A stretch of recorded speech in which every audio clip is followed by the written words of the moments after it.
Good morning all. Very chilly morning here at the moment in the southwest of WA. I'm back in the shed. Welcome back to Off-Road Crusader. Nice to be back in the shed working on my own car. And look, you've seen the car. Well, hopefully you've seen the previous video. If not, have a look that way. I'll try and put a link up there. And yeah, that was the story of how my old Cruiser died, and I've now got a new one.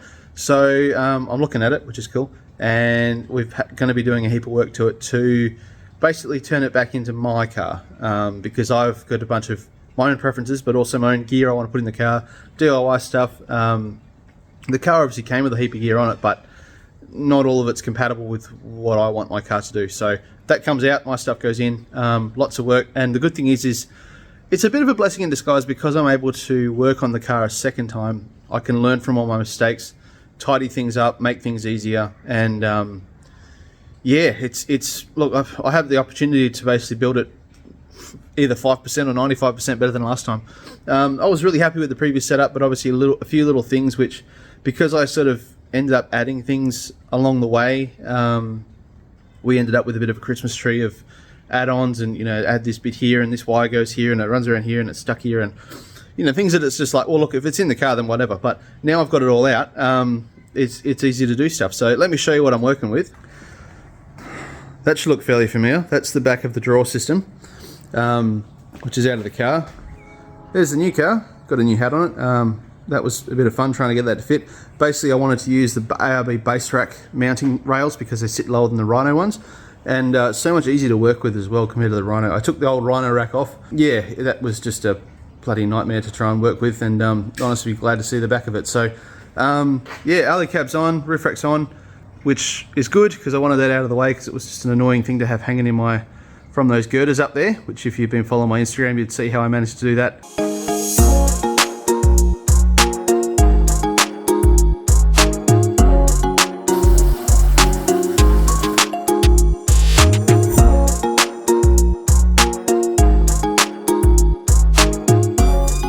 And it took a little bit of courage juice to make it happen, but we got there.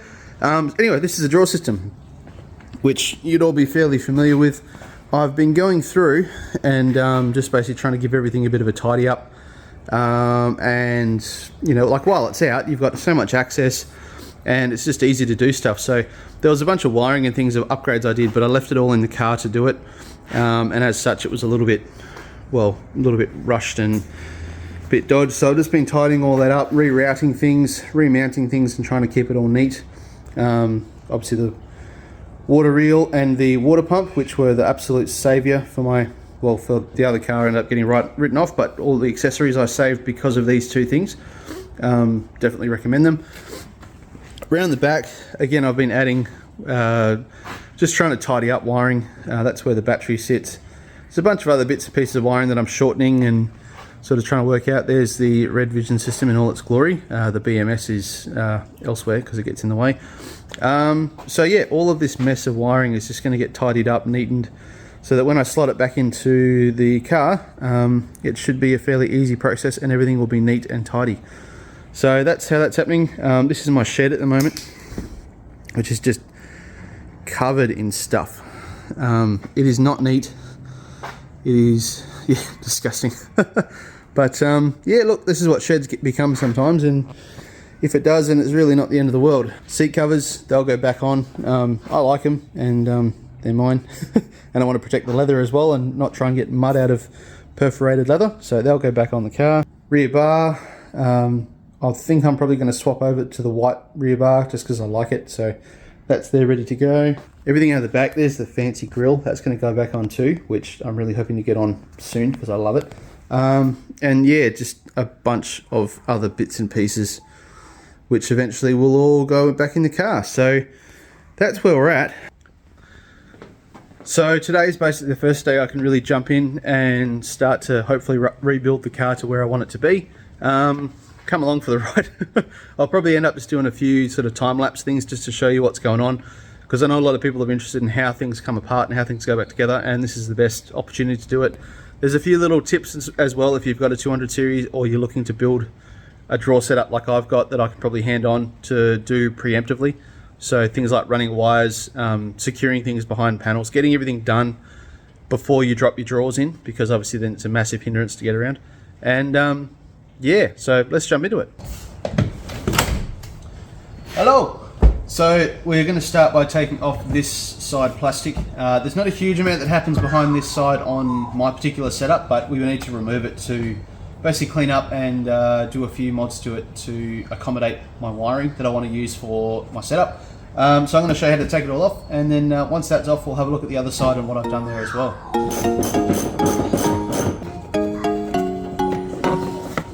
Hello, Coda. Yeah, you got your jumper on. Right here.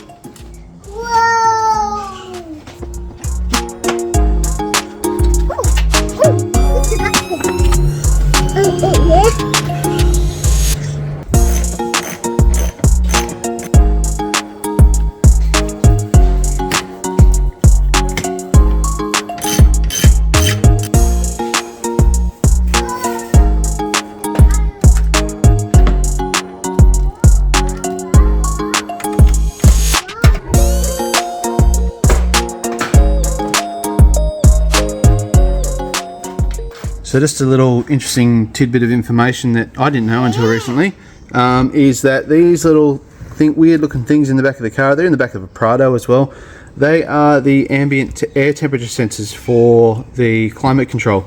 So usually when you put it on auto and you say you set it for 23 degrees, once these measure 23 degrees, then it turns the climate control off because you've reached the target temperature. If you fail to put these back in, then your climate control will always be inaccurate. So yeah, that's what they look like. So there's one on the left and right hand side. The inverter plug, obviously 100 watt, pretty small little thing. So this is what I was fussing with. That's the plug that I undid. That just runs to the temperature sensor, which is over there somewhere. And then that's the inverter plug. And the wiring is absolutely tiny for it, so you can see why you just can't run a lot of load through them. And unfortunately, they do also tie up all the wiring to these sort of joiners, so I just cut the tape, and then when I put it all back together I can just throw a cable tie on it to hold it in place. Here's what behind the plastics all looks like. So this is on a VX, so it's got obviously the rear aircon and the inverter. You can see there the fan assembly for the rear aircon. There's a condenser and everything. You can see the pipe work down there, and that little silver box thing is the inverter from my knowledge. So absolutely tiny, can basically do nothing. But yeah, you can see it's chockers, like behind this plastics is really full, so there's not really much you can do behind here. But we are going to do an extra step. So this rear seat belt, my car is never going to be a 7-seater again, it's going to be a 5-seater. For registration purposes and for GVMs, you basically need to decommission the rear seat belts, which means that we make it so that these seat belts cannot be used. It doesn't mean you remove them from the car. That's a whole different ball game, which I'm not interested in foraying into. But essentially all it is we've decommissioned these so they can't be used. These get wrapped up, they get cable tied behind the plastic so they cannot be used, and then the car can be registered as a 5-seater. Helps out with your rego and also with your GVM payload, because you don't have to facilitate an extra 2 passengers in the car.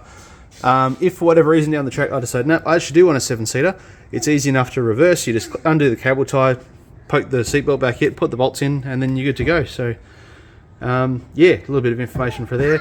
So what we're going to do now, in that wheel arch there, you climbed up, wow, is we're going to install the RGB steady rock lights. They require getting behind the wheel arches, which is the best way to do it now. So we're going to go ahead and do that, and then we're going to get started on the other side too.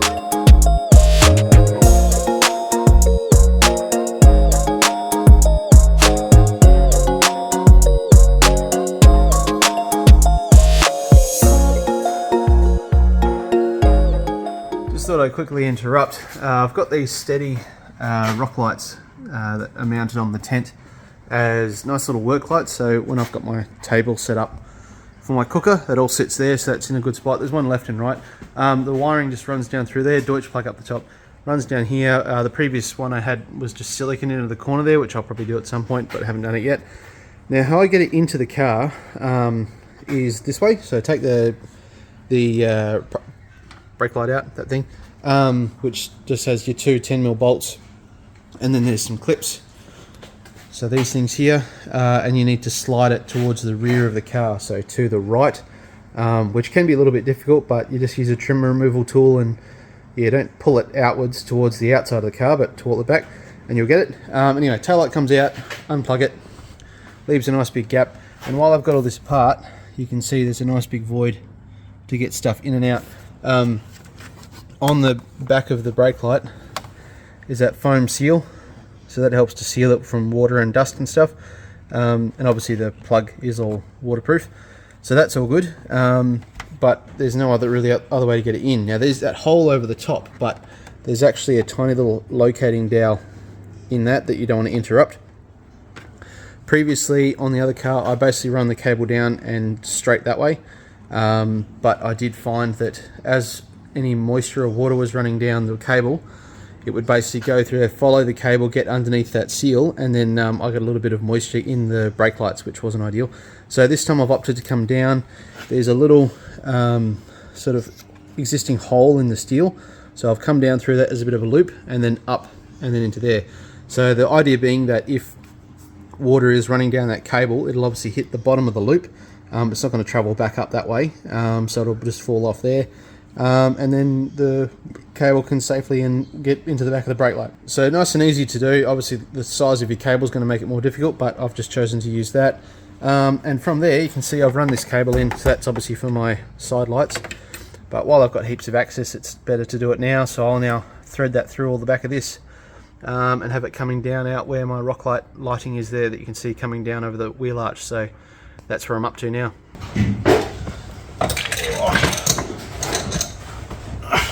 So here we have the, I suppose, the gift of foresight and the boons that it provides.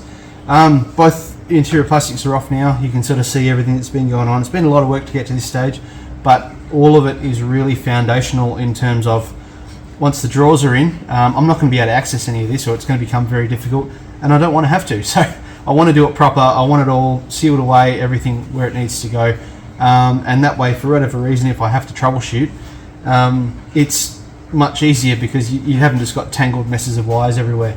So look, that side's all finished. We've run the cables for the RGB light and the side lights on the side of the rooftop tent. I've also cleaned out the air box for the rear air conditioning unit. There's no filter or anything in it, it just sucks in cabin air, which, look, is what it is. The previous owner seems to have gone through a lot of dust. There's just fine dust everywhere behind all the panels.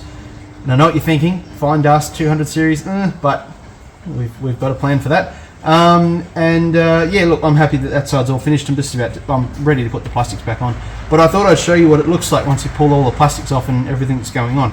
So the major thing over this side is the ARB twin air compressor. I had this in the previous car, was really happy with it, therefore pulled it out of the old one, put it in the new one. The bracketry is all easy enough to fit to where it needs to go. Air tank, I choose to run the air tank, and I think it's awesome. I've simplified it a bit. I used to run the ARB air manifold as well, which sits above the air compressor, and then it feeds from the compressor to the manifold to the air tank, and then the air tank to your outlet. And I just found that there was a lot of kinks that seemed to develop in the braided line. I've simplified it, used some different fittings, and yeah, there's no kinks now, and I'm really happy with it. So yeah, that's all good to go. Air basically compressor, air tank out down that way. That connects up to an air outlet that I'll have on the face of the drawers. You've seen that already. Wiring for that, so I choose to run the power supply from my compressor to my lithium battery. It is designed to handle high amp draw. Usually I always use it with the car running anyway, so you've got extra amps coming in from the Manager 30, so 30 amps coming in from there. So really it's only drawing max of about probably maybe 30 to 40 amps from the battery at once. The voltage on your lithium batteries is much higher, which is what the ARB compressor's like.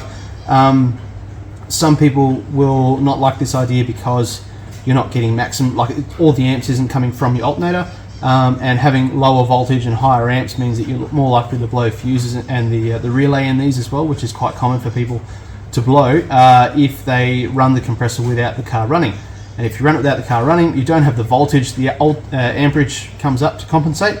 And if you go over that 40 amps, it tends to blow the 40 amp relay inside these twin compressors. So yeah, anyway, but that's how I choose to run it. So I've got a pre-made power cable that I had for my last car, so that connects all up to there, runs through, picks up a ground point. So there's a big heavy ground point here on the body there that the rest of the body loom uses. And then your power cables, I've got twin of them. They run off, I've got 2 MIDI fuses that sit right next to the battery, so that's where they go to. And your trigger wire as well. So I use this so that I can trigger my compressor via the Red Vision system. So it's just a simple wiring trick that you got to do to basically tell the switch to turn on and off, which is easy enough to do. That one there, that's the Anderson plug up on the rooftop tent to give power to that. So there's barely any power running through that. So I'm only running 6mm cable for that, so maximum 30 amps, which I'm never going to get to. I've got my solar input as well, so that comes from the solar panel on the roof. Now on this side, I've got my RGB lights, so the one that's installed in the wheel arch, as well as my hardcore white amber LED light strips that I run on the inside of the car. There's one that's installed on top of the tailgate and one that's installed on the K-on pet barrier, which is about here. So essentially there's an extension that allows it to run up to there to connect up to the one at the pet barrier, and away you go. And my other RGB light, I'll basically run them in unison together. And then down this side, all you've really got is the air outlet that goes to your air outlet on the drawer face, and that's pretty much it. But you can see how all this stuff, like I ran all this on the outside of the drawers, and the problem being is that you'd run it through the panels, out of the drawers, back in, back out, and you end up drilling holes in the panels to get wires through, whereas now it's all done and dusted, it's nice and neat, which I really, really like. The other benefit of hindsight as well is I know where all these cables need to come out, so there's a bunch of these cables that obviously I'll hide out of the way. They'll go either under the carpet or under the drawers when they go in. Previously they're just sort of tucked into different nooks and crannies, but this way it'll be much neater and nicer, and I won't have bits and pieces hanging out everywhere. I know that there's going to be an opening in the plastics there, so that'll come out about there. I know that where all my bits and pieces are, so I can basically pre-length these to how long they need to be, which is awesome.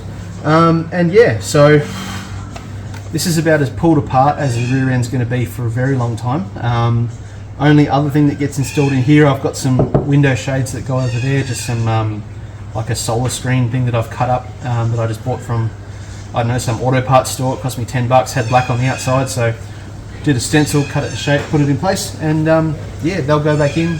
If you want to keep following the journey of how all this comes together, make sure you subscribe to the channel. Do head over to check out the Patreon page as well, because that's going really well as well. Follow on Facebook, on Instagram as well, all those sorts of things that big influencers like myself ask you to do. And yeah, we're not far away from being able to go camping again, which I'm super keen for.